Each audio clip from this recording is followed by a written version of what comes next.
Voltamos a falar sobre dados dos Estados Unidos com o estrategista da RB Investimentos, Gustavo Cruz. Gustavo, seja bem-vindo à nossa programação. O PCE foi divulgado mais cedo, exatamente na estimativa do mercado. Como podemos avaliar essa inflação nos Estados Unidos? Está ali próxima dos 2,6%, acima da meta, mas não tão distante assim. Não há um movimento explosivo para a inflação por lá. Bem-vindo. Bom dia para toda a equipe. Exato, a gente tem uma inflação que se distancia da meta se a gente pensar o que aconteceu no começo do ano para cá, o que é um desconforto para os dirigentes, para o presidente do Banco Central americano. O PCE ele vem exatamente como esperado, mas com o seu núcleo mais alto, em 2,9%, o PCE em 2,6%, o que justifica-se pelos preços de energia, principalmente petróleo, que caíram nos últimos meses. Esse ano é um ano de preço de petróleo mais baixo. Então, diante disso, você tem realmente uma explicação em itens mais recorrentes, como serviços, para justificar o porquê a inflação não está exatamente na meta de 2% como esperado. Nós temos, inclusive, uma arte separada pelo próprio escritório que divulga os dados do PCE de consumo pessoal nos Estados Unidos, indicando esse distanciamento do núcleo, o núcleo encostando nestes 2,9%, quase 3%, e o PCE cheio um pouco para baixo disso, 2,6%. Gastos aumentando, principalmente com serviços nos Estados Unidos. O Gustavo, é o setor talvez a ser mais controlado, mais difícil de ser combatido pelo Banco Central norte-americano. E claro, como este dado dentro das métricas, um pouco acima da meta do Banco Central, deve influenciar nas próximas decisões de juros por lá.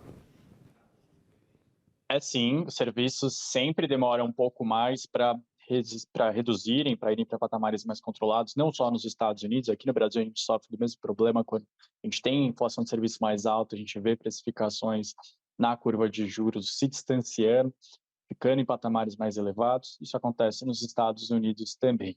Pensando em Banco Central, eu entendo que ele vai ter que fazer corte de juros com sempre esse porém. Estamos reconhecendo que a inflação está se distanciando da meta, mas nos nossos outros objetivos, que são levar o mercado de trabalho para um nível muito aquecido e não prejudicar a economia americana, não levar a taxa de juros para um patamar que provoque recessões nos Estados Unidos, a gente vai pesar um pouco mais para esse segundo ponto.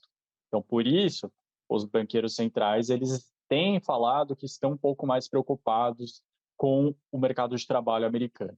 Dentro do PCI, você vê que tem uma pressão de salários, mas não é aquela pressão de salários que a gente viveu nos últimos anos.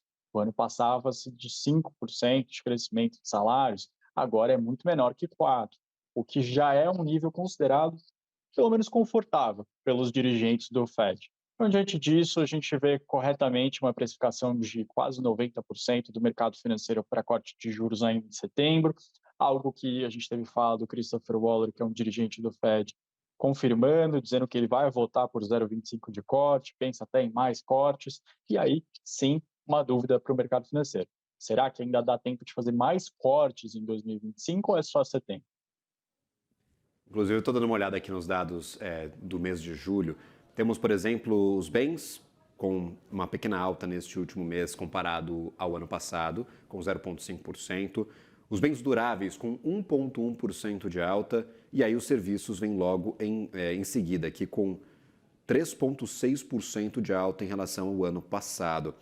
A comida, justamente a alimentação com queda de 2%. Opa, alimentação, na verdade, alta de 1,9%, energia e outros serviços relacionados à energia 2,7%, justamente essa cara que você nos dá na tua avaliação inicial aqui, Gustavo. Quanto de efeito de tarifa a gente já está vendo, quanto não, está preocupando ou não? Onde está a tarifação presente no encarecimento das coisas lá nos Estados Unidos para o consumidor final? Acho que ainda uma parcela não foi incorporada aos preços dos Estados Unidos. Os americanos sabem que boa parte disso vai acontecer ao longo dos próximos meses.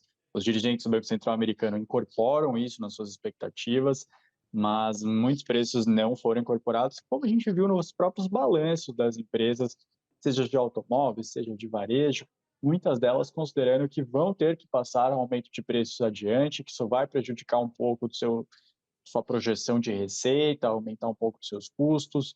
O Walmart, que é a grande varejista dos Estados Unidos, falou que entre um terço e um quarto dos produtos vendidos dentro dos seus estabelecimentos, eles não são produzidos nos Estados Unidos e não vai ter o que fazer. O que aconteceu é que na primeira vez em que essas varejistas, empresas falaram em aumento de preços, o governo foi para cima, realmente pressionando para que eles não falassem isso ou postergassem. Agora, a gente está chegando praticamente um limite do quanto eles podem postergar o repasse de preço. O presidente do Fed, Jerome Powell, no simpósio de Jackson Hole, que é um evento bem relevante, ele colocou que alguns preços já estão incorporados, outros vão chegar em agosto, setembro, outubro, outros só no ano que vem, que cada produto tem a sua dinâmica de preços, tem produtos agros que têm as safras. Então, diante disso, a gente pode concluir que os americanos vão sentir preços mais altos ao longo dos próximos meses. Uma parcela já pode ter sentido, só porque alguns setores já repassaram, outros ainda vão fazer. E até onde a gente pode imaginar que essa inflação vá a ponto de não mudar o rumo dos juros nos Estados Unidos, ô Gustavo? A gente está em 2,6. O PCE já foi até maior, 2,7, 2,9 em alguns momentos. Até onde a gente consegue ir para que este rumo que o mercado já está colocando na conta, corte de juros para lá, não afete ou não interfira diretamente, por favor?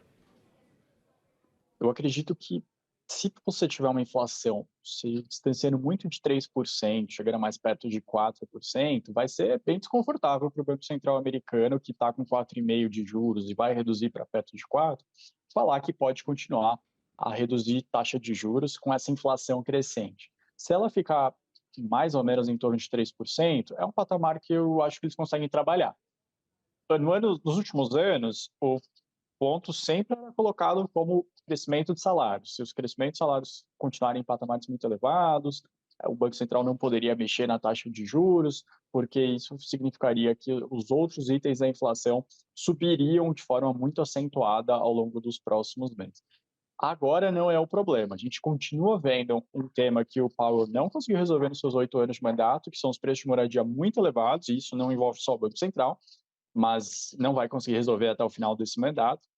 Outro ponto, como a gente falou anteriormente, é a questão de serviços, o que induz que a gente vai ter uma desinflação em marcha lenta ao longo dos próximos 12 meses, se tiver essa desinflação. Mas, para concluir, mais uma vez retomando o ponto da sua pergunta principal, acredito que vai ter a inflação mais alta, mas se subir muito mais do que 3,5, realmente aí o Banco Central vai ser questionado se ele não errou, se ele não deveria ter mantido a taxa de juros, e aí vai ser desconfortável demais.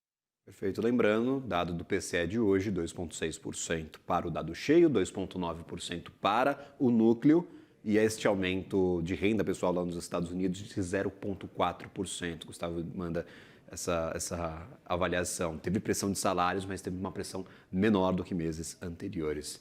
Sempre bem-vindo, Gustavo Cruz, à nossa programação. Obrigado por nos ajudar a entender este dado de inflação, que é o mais relevante dos Estados Unidos, como ele pode afetar a trajetória dos juros para os próximos meses. Lhe desejo um bom trabalho e uma ótima sexta-feira.